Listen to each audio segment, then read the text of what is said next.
kulanti waxaan daawadayaal kuna soo dhawaada wararkii warbixinadii ugu dambeeyay Soomaaliya caalamka ee warbaahinta ogaal qodobada ku soo qaadanayna waxaa ka qayb noqon doona gawaarida aan karin xabadaha oo laga dejiyay degmada Doolo iyadoo warar kala duwan ay ka soo baxayaan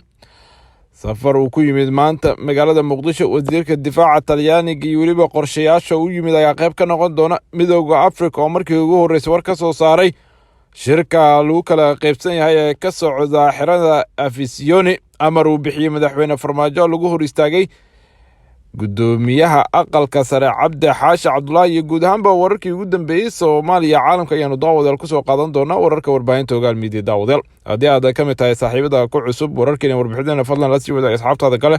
adigoo ku gaarsiin kara qaybaha kala duwan ee baraha bulshada ay Soomaalidu aad ka u isticmaasho sida wararkan ku leeyahay daawadayaal dowladda federaalka ayaa maanta garoonka diyaaradaha degmada Doolo ee gobolka Gedo ka dejisay gaadiid nooca aan xabadaha karin ee loo yaqaan bullet proofka diyaaradda ka qaaday gaadiidkan magaalada Muqdisho ayaana ka dejisay gaadiidkan garoonka degmada Doolo iyadoo ay halkaasi ku sugnaayeen saraakiil ka tirsan ciidamada nabad sugidda iyo maamulka degmada Doolo dowladda federaalka ayaa maalmo ka hor degmada Doolo waxay geysay ciidamo fara badan kuwaas oo laga qaaday caasimadda dalka ciidamadan iyo gaadiidka isugu jira kuwa dagaalka iyo kuwa aan xabadaha karin ee la geeyay degmada Doolo ayaa ku soo beegmaya xilli ay soo baxayaan warar tilmaamaya inuu jiro wadahadal u socdo dowladda federaalka iyo wasiirka amniga maamulka Jubbaland Cabdirashiid Janan hase yeeshee wararka qaar ayaa sheegay in laga yaabo madax sare oo ka tirsan dowladda federaalka inay booqasho ku tagto gobolka Gedo iyadoo ilaa hadda si sax ah loo ogeyn sababta ciidamadan iyo gaadiidkan aan xabadaha karin loogu daabulayo degmada Doolo xiisada gobolka ayaana ah mid ilaa hadda aan xal loo helin ka dhex taagan dowladda dhexe ee federaalka iyo Soomaaliya iyo waliba sidoo kale maamulka Jubbaland Axmed Madoobe ayaana muddo ka badan 2 sano waxa uu dagaal siyaasadeed kula jira villa Soomaaliya oo guud ahaan buu ka soo horjeedo siyaasadooda wasiirka difaaca Talyaaniga ayaa iyo wafdi hogaaminaya maanta soo gaaray Muqdisho waxaana lagu waramayaa inuu dalka u yimid arrimo la xiriira ciidamada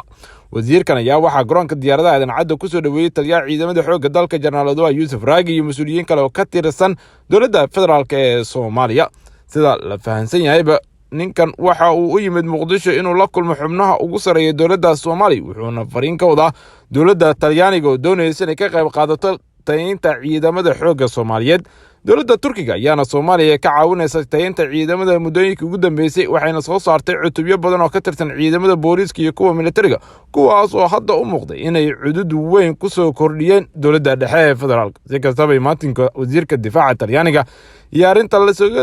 arinta laga dhawaajiyay tayeynta ciidamada oo laga wada hadlo ayaa imaanaysa xilli mucaaradka ay walaac xooggan ka qabaan ciidamada Soomaalida ee la xoojinayo maadaama ay u arkaan in dano shakhsi loo adeegsado lana balmariyo habkii guud ee qarannimada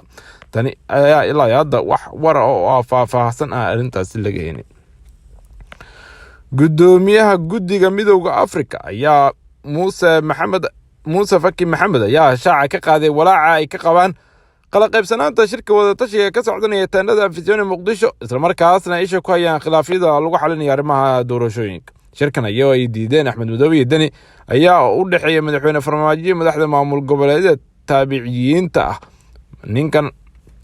Muuse Faki ayaana sheegay arrintan ay walaaca ugu weyn ka qabaan maadaama la sheegay in madaxweynayaasha maamul goboleedyada aysan u dhammeyn ka qaybgalka shirka la rabay inuu ka qabsoomo Afisioni gudoomiyaha guddiga midowga Afrika ayaana ku booriyay dhinacyada inay u midoobaan arrimaha taagan laguna xaliyo khilaafka doorashooyinka laguna jaangoonayo heshiiskii horey loogu gaaray gudaha magaalada Muqdisho waxaana goorsii horeysay oo maanta ahayd safaaradda Mareykanka ee Soomaaliya waxay ugu baaqday Farmaajo inuu xaqiijiyo in si buuxda looga wada qayb galo shirka madaxeedka doorashada isla markaasna uu dhameystiro heshiiska doorashada halkay madax goboleedyada ugu baaqday inay ka qayb galaan iyagoo aan shuruudo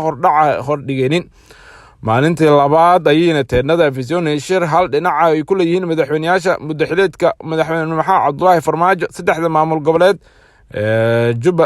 galmudug aan dhehe koonfur galbeed iyo Hirshabelle iyo gudoomiyaha gobolka Banaadir waxaana shirkan ay ka maqan madaxweynayaasha maamul goboleedyada Jubbaland iyo Puntland oo iyagu horey u diidanaa ka qaybgalka shirkan oo ay sheegeen in aysan marnaba ku kalsooneen bay yiraahdeen arrinta ku aadan shirarka ka soconaya magaalada Muqdisho xilli ay dibad joog ka yihiin midowga musharaxiinta mucaaradka balse waxa ay madaxweynayaasha maamul goboleedyada Jubbaland iyo Puntland ay shuruud kaga dhigeen ka qaybgalka shirkan in shirka laga qaybgeliyo midowga musharaxiinta mucaaradka. maalintii Talaadada sida xogayaha arrimaha dibadda Mareykankaba waxa uu ballan qaaday inuu dib u dhiska iyo soo nooleyn doono gaashaanbuurta NATO iyo inuu la wadaagi doono qorshayaasha Mareykanka ee ku aadan ka bixitaanka Afghanistan. booqashadiisii ugu horeysay ee xarunta NATO, ninkani waxa uu sheegay in isbahaysigu uu ahaa xilli aad u muhiim ah marka loo eego hanjabaadda adduunka iyo sidoo kalena isbeddelka cimilada ee ku aadan. kadib 4 sano oo khilaaf ka tagnaa Washington intii uu madaxweynaha ka ahaa Donald Trump ayuu sheegay in isbahaysigu uu duugoobay buu yiri. xulafada NATO ee reer Yurub ayaana sidoo kale soo dhaweeyay isbeddelka codka ah ee madaxweynaha cusub ee Mareykanka Joe Biden. ninkan wuxuu aqoonsaday aaga NATO lagu casriyeeyay karo muddada dhexe lagana bilaabo ficil celinta cimilada ilaa maalgelinta waarta ee howlgallada militariga waxayna u baahan tahay buu yiri taageerada Mareykanka. markii la weydiiyay suurtagalnimada ka bixitaanka Afghanistan, Blinken wuxuu sheegay in dib u eegis Mareykanku ku sameeyo waxyaabihii kale ee weli socda oo uu dhageysan doono buu yiri lana tashan doono xulafada. wasiirka arrimaha dibadda ee gaashaanbuurta NATO ayaana 2 maalmood ee soo socota waxa uu ka wada hadli doonaa xaaladaha dalka Afghanistan ee Brussels. ugu dambeyn daawadayaal baabuurta galbinaysay iyo mid ka baxabadaha karin oo uu saarnaa ayaa loo diiday mas'uulkan iyadoo inay ka gudbaan kontaroolka tiyaatarka qaranka. waana gudoomiyaha aqalka sare Cabdi Xaashi Cabdullaahi. Cabdi Xaashi ayaana u socday shir hotel xalana uga dhex maraya golaha badbaadada qaran kula hayeen balse saraakiil iyo mas'uuliyiin uu wacay kadib waa la sii daayay. waxa uuna ka baxayay markaasi Cabdi Xaashi iyo xogahiinta la socotayba guriga uu ka degan yahay madaxtooyada Soomaaliya ka qayb kamid ah. arrintan ayaana ka dambeysay markii ilaalada madaxtooyada oo kontaroolka ku sugnaa diidan in wadada loo maro maadaama madaxweyne Farmaajo xirada Afisiyoni uu ku sugnaa.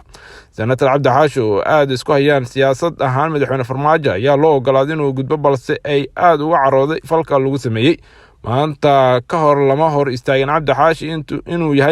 inta uu yahay baa la yiri gudoomiyaha golaha aqalka sare. si walba oo wadada u xirnaan jirtayma lama oga sababta ka dambeysay in sidaasi loogu sameeyo. waxaana arrintan ay saameyn xooggan ku yeelan kartaa arrimaha siyaasadda ee dalka iyadoo Cabdi Xaashi loo doortay gudoomiyaha golaha badbaadada qaran oo magaalada Muqdisho looga dhawaaqay isbuuc ka hor. arrintan ayaana waxay saameyn xooggan sidoo kale ku yeelan kartaa arrimaha shirarka maadaama sidoo kale hore loogu diiday Cabdi Xaashi inuu ka qayb galo shirarka ka soconaya gudaha magaalada Muqdisho. waxaana arrinta ay siyaasad ahaan ay hadda taagan oo ah in isagii madaxweyne Farmaajo isku hayaan matalaadda Somaliland ee siyaasiyiinta xildhibaanada ka mid noqonaya kuwa cusub ayaa waxay saameyn xooggan ku yeelatay labada dhinacba iyadoona ilaa hadda aysan jirin wax waawaan ah oo labada dhinacba ka dhex socod. intaas ayaan ku soo gabagabanaa daawada tan iyo kulan dambe nabadgelyo.